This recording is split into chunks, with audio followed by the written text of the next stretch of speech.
Hello everyone, my name is Ruby Yadav and I am a legal intern at Lexis and Company. I am pursuing my LLB from Miri Professional and Law Institute MDU Rohtak.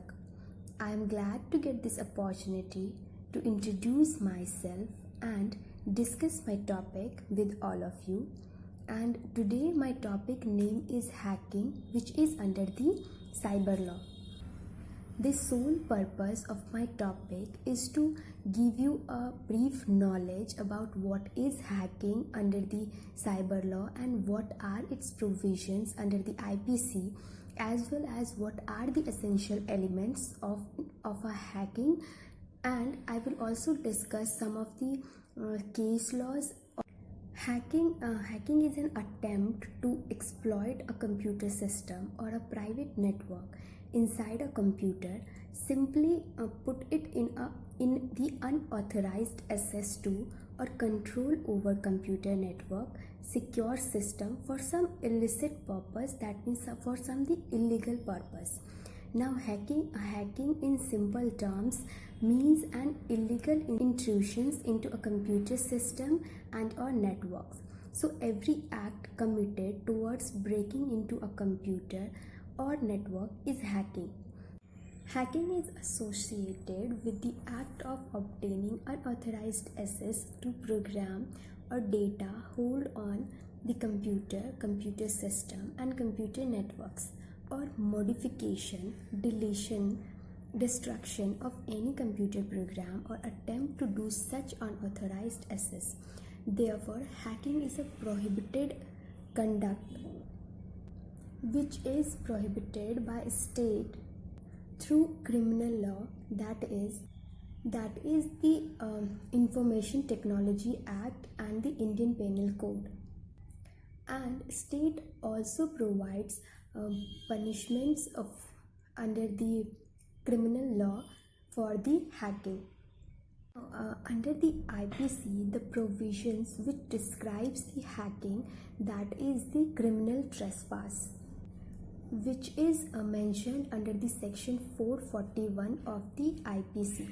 But to prove that criminal trespass, there must be the ingredients of unauthorized entry into or upon the property against the will of the person who is in possession, or lawfully obtained entry but wrongfully remaining thereon must be satisfied. These are the two essential ingredients which need to be satisfied for the criminal trespass under the Indian Penal Code.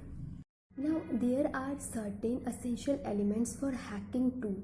So there must be causing wrong or damage to others under the hacking, and causing wrong or damage to other with knowledge or intention. There must be a knowledge or intention of causing the wrong and the damage, as well as it must related to the computer system and the computer networks,